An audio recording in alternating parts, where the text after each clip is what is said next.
राजस्थान में असेंबली इजलास के इनेकाद पर वज़ीर आला अशोक गहलोत और गवर्नर में ठनी हुई है। गवर्नर के 6 नुकाती खत का जवाब भी तैयार कर लिया गया है। कांग्रेस सरकार ने असेंबली की आज मीटिंग भी है। जराये के मुताबिक रियासती काबीना की आज मीटिंग हो सकती है। इन सब सरगर्मियों के दरमियान कांग्रेस आज रियासती सतह पर एहतजाज कर रही है। कांग्रेस ने बीजेपी पर जमहूरियत का कत्ल करने का इल्जाम लगाया है। तो इस वक्त बड़ी खबर जो राजस्थान से आ रही है, वज़ीर आला बनाम गवर्नर इस वक्त वहाँ पर चला। तमाम ज़िला हेडक्वार्टर पर कांग्रेस का आज एहतजाज हो रहा है। जमहूरियत के कत्ल का कांग्रेस ने बीजेपी पर इल्ज़ाम लगाया है। मौजूदा सियासी सूरत-ए-हाल पर रियासती काबीना की आज मीटिंग होगी जिसमें कुछ बड़ा फैसला भी लिया जा सकता है। तो आपको बता दें कि राजस्थान में असेंबली इजलास के इनेकाद पर वज़ीर आला अशोक गहलोत और गवर्नर में इस वक्त ठनी हुई है। गवर्नर ने 6 नुकाती खत का जवाब भी गवर्नर ने 6 नुकाती जो खत गया था उसके लिए जवाब मांगा था, उसका जवाब भी तैयार कर लिया गया है कांग्रेस की तरफ से। कांग्रेस सरकार ने असेंबली की आज मीटिंग भी होने वाली है। और इस पूरे मामले पर बात करने के लिए हम सीधे रुख करेंगे जयपुर का, जहां से नुमाइंदे अरबाज इस वक्त जुड़े हैं। अरबाज, असेंबली सेशन पर सीएम और गवर्नर एक बार फिर आमने सामने है। जी बिल्कुल, एक बड़ा टकराव जो है राजस्थान की सियासत में देखा है। जो अभी आप देखिए कि जो गवर्नर है राजस्थान के वो वक्त नहीं दे रहे हैं और जो राजस्थान के मुख्यमंत्री अशोक गहलोत वो लगातार कोशिश कर रहे हैं कि किसी न किसी तरीके से कोई नया रास्ता निकाला जाए और ये सेशन मुनक्किद हो और उसके बाद में जो फ्लोर टेस्ट हो उसके साथ ही ये तमाम जो सियासी ड्रामा है पूरा राजस्थान का वो खत्म हो सके और जो बुनियादी काम है वो शुरू हो सके। आज अगर देखिए आप, एक जो 11 बजे से एक बैठक की तैयारी है, दोबारा से जो तमाम अरकान असेंबली है उनकी बातचीत होगी, उनको बैठ करके तमाम चीजें रखी जाएंगी। कल भी देर रात तक आगे देखिए कि 12:30 बजे तक तमाम जो जिम्मेदार मंत्री हैं, राजस्थान के वजीर हैं, उनकी जो मिनिस्टर्स की मीटिंग हुई है, बाकायदा डिसाइड किया गया, चर्चा की गई। उसके बावजूद कोई ऐसा मसला या ऐसा कोई निचोड़ निकल करके सामने नहीं आया जिससे कि कोई पॉइंट पे पहुंच सके। आज 12:30 बजे जो तमाम कैबिनेट है, मंत्री परिषद है इनकी, उसकी दोबारा से मीटिंग रखी गई है और फिर से दोबारा से एक बार एक्सरसाइज की जाएगी ताकि और इसमें जो भी चीजें ऐसी हैं जो मिसिंग हैं पॉइंट, उनको फिर से डिस्कस किया जा सके और उन पॉइंट्स को डिस्कस करने के साथ साथ ही ये बताया जा सके कैसे राजस्थान में नई चीजें की जा सकती है ताकि ये जो हालात हैं इसमें, जो अगर गवर्नर जो 6 पॉइंट उन्होंने दिए हैं उन पॉइंट्स की जो है सही और तरीके से जवाब भी रखा जा सके और उसको सही मानते हुए गवर्नर उसको अलाउ भी करे सेक्शन को। बिल्कुल एक चीज और जानना चाहेंगे अरबाज, जब लगातार गहलोत ये कह रहे हैं कि उनके पास नंबर पूरे हैं, कल वो गवर्नर हाउस भी सभी को लेकर गए, उन्होंने भी वहां पर दिखाया अपना जो भी अपनी ताकत है वहां पर उसको जाहिर किया, तो फिर उनके अंदर डर क्यों है, इतनी जल्दी में क्यों है? देखिए, अशोक गहलोत किसी डर या जल्दी की वजह से उस चीज को नहीं कर रहे हैं। उनका जो बुनियादी सवाल है वो हर प्लेटफॉर्म पर, हर प्रेस कॉन्फ्रेंस में कह रहे हैं कि ये वक्त इन चीजों के लिए सही नहीं है।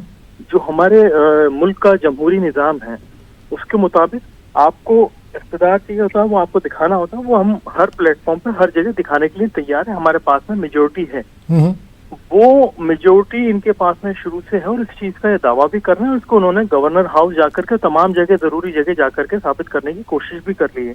उनका बुनियादी मुद्दा ये है और ये बात हमेशा रही है कि जो कोरोना के हालात है मुल्क में, उसमें ना तो सचिन पायलट साहब को ऐसा करना चाहिए था, ना उसकी इस जो सिचुएशन को एक अपॉर्चुनिटी मान करके जो बीजेपी जिस तरह से इस पूरे मामले में दखल दे रही है ना, उनको ऐसा करना चाहिए। तो इन तमाम चीजों को लेकर के उनका बुनियादी मुद्दा ये है कि हम मेजोरिटी हर सिचुएशन में हर जगह साबित करने की कंडीशन में है, लेकिन जो हालात खरीद फरोख्त के, हॉर्स ट्रेडिंग के और सारी चीजें के बन रहे हैं वो खत्म होने चाहिए। एक बार में अगर हम फ्लोर पे अपना जो है बहुमत साबित कर देते हैं तो उसके बाद में वो नौबत नहीं रहेगी कि तमाम जो एमएलए हैं उनको बाड़ेबंदी करके होटल में रखना पड़े। ये सिचुएशन गुजर जाएगी तो जो काम है कोरोना को लेकर या दूसरी जरूरी जो मुद्दे हैं, चाहे आज बुनियादी रोजगार के हैं या दूसरी चीजों को, उन पे काम फोकस किया जा सकेगा। और ये बिल्कुल बीजेपी पर भी लगातार हमला करते रहे हैं अशोक गहलोत, कल भी किया उन्होंने, आज भी किया कि बीजेपी कहीं ना कहीं प्रेशर बना रही है इस तरह करने के लिए। देखिए, बीजेपी तो उनके हमेशा निशाने पे होती है। जब भी अशोक गहलोत कोई तीर छोड़ते हैं तो वो दो मुहा होता है हमेशा। एक तरफ उसका एक निशाना सचिन पायलट को जाके लगता है तो दूसरा बीजेपी का शिकार करने के लिए होता है। वो मतलब कहीं भी इनका जो शुरू से ही इस बात में आप देखिए कि वो सचिन पायलट को और बीजेपी को लगातार ऐसे अपनी तरफ से उनके जो कटाक्ष हैं, उनके जो सटायर हैं वो रहे हैं कि वो दोनों को ही नुकसान पहुंचाने वाले रहे हैं। उनका कहना है कि जिस तरह से सचिन पायलट ने बगावत की और उसमें सचिन पायलट को मोहरा बना करके बीजेपी ने इस्तेमाल किया। इससे दोनों की नीतियां और दोनों की नीयत पूरी दुनिया के सामने आ गई है। हालांकि सचिन पायलट खैमा और बीजेपी दोनों के अलग अलग बयान हैं। बीजेपी खुद को लगातार अभी तक भी अपने तमाम बयानों में अलग करती रही है। इस पूरे सीन से उनका ये कहना है कि हम इसमें शामिल नहीं है, यह आपसी आपका झगड़ा है, आप लोग एक दूसरे के ऊपर विश्वास नहीं करते हो, भरोसा नहीं करते हो, जिसकी वजह से ये नौबत सामने आ रही है। चलिए अरबाज, बहुत बहुत शुक्रिया इस तमाम जानकारी के लिए। आगे बढ़ेंगे। मुल्क में कोरोना का कहर थमने का नाम नहीं ले रहा है। गुज़िश्ता 24 घंटों में कोरोना के 48,916 नए मामले सामने आए। वज़ारत सेहत की जानिब से जारी किए गए ताज़ा आदाद शुमार के मुताबिक मुल्क में कोरोना मरीजों की तादाद बढ़कर 13,36,861 हो गई है। 24 घंटों में 757 अफराद हलाक हुए। हलाकतों की मजमूई तादाद 31,358 हो गई है। 4,56,071 एक्टिव केस हैं, जबकि 8,49,431 मरीज कोरोना को मात देकर पूरी तरह से सेहतयाब हो चुके हैं। रिकवरी रेट 63.53% है। महाराष्ट्र, तमिलनाडु, कर्नाटक और आंध्र प्रदेश में जैसी रियासतों में कोरोना शदीद मुतर होता जा रहा है, इन रियासतों में केसों में तेजी से इजाफा दर्ज किया जा रहा है।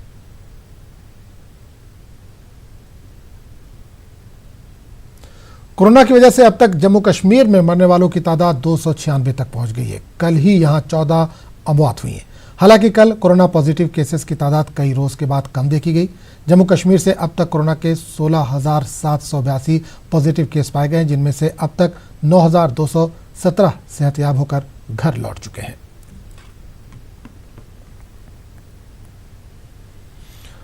और इस पूरे मामले पर बात करने के लिए हम सीधे रुक करेंगे श्रीनगर का, जहां समान्य नुमाइंदे सनम तसद्दुक इस वक्त जुड़ रहे हैं। सनम तसद्दुक, लगातार हम देख रहे हैं कोरोना के मरीजों में इजाफा हो रहा है। कल 14 अमवात हुई है जम्मू कश्मीर में।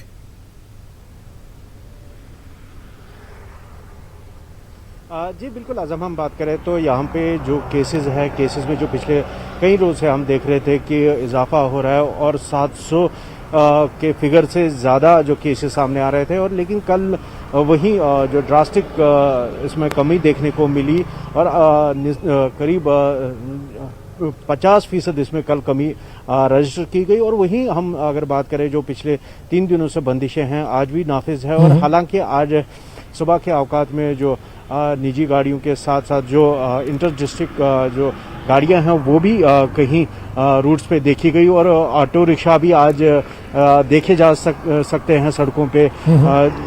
लेकिन वही अब आज ये देखने वाली बात रहेगी कि क्या जो इंतज़ामिया इन बंदिशों में और इजाफा करेगी कि कल से जो मार्केट जैसे पीछे अनलॉक हुआ था, जैसे मरहलावार तरीके से मार्केट्स खुल रहे थे, उसी तरह से मार्केट्स खोले जाएंगे। और वहीं जैसे अभी ईद भी नज़दीक आ रही है, तो ये भी माना जा रहा है कि शायद ईद से पहले किसी हद तक एक रिलैक्सेशन दी जाएगी। जो मार्केट्स है, मार्केट्स में किसी हद तक खोले जाएंगे। जो यहाँ पे ट्रेडिशनल मार्केट्स है, जनाना मार्केट है, या फिर जो यहाँ पे जो ईद की खरीदारी के लिए जो मार्केट्स लगते हैं उनको शायद खोला जाए। लेकिन अभी ये साफ नहीं हो पाया है। इंतजामिया क्या फैसला लेती है वो अभी आज देर तक पता लग जाएगा। और वहीं अगर हम बात करें यहाँ पे, जैसे आप अभी हम बुलेवार्ड पे हैं और यहाँ पे आपने देखा कि हालांकि टूरिज्म को फिर से शुरू करने की बात कही गई है, लेकिन अभी भी झील डल, यहाँ पे आप देख सकते हैं झील डल का ये एरिया अभी भी सुनसान है, और सिर्फ यहाँ के जो मकामी लोग ये है वो यहाँ पे नजर आ रहे हैं। और जो झील की सफाई है वो लेक्स एंड वाटरवेज डिपार्टमेंट करा रहा है, और वो उसमें भी ये जो एहतियात बरता जा रहा है और मास्क और सोशल डिस्टेंस का ख्याल रखा जा रहा है। जी आजम, बिल्कुल सनम तसद्दुक, ये देखा जा रहा है कल हलाकतों की तादाद में तो इजाफा हुआ है, लेकिन एक तरफ ये भी अच्छी बात है कि पॉजिटिव केसेस में भी कमी दर्ज हो रही है।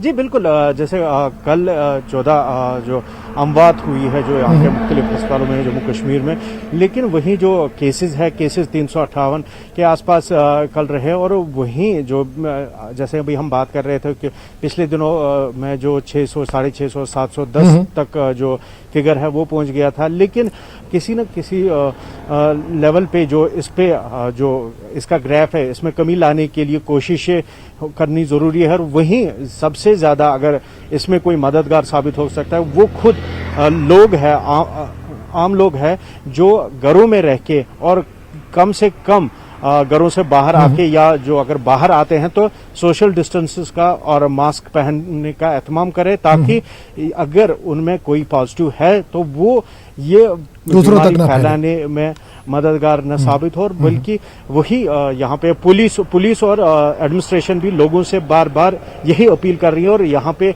जो पुलिस स्टेशन है उनकी गाड़ियां गश्त कर रही है, ऐलान कर रही है, लोगों को इसी अवेयर बात कर पे रही है। जोर दे रही है कि वो घरों में रहे और अगर बाहर आते हैं तो सोशल डिस्टेंसेस का मेंटेन पूरा रखें। ख्याल। जी चलिए, बहुत बहुत शुक्रिया सनम तसद्दुक इस तमाम जानकारी के लिए।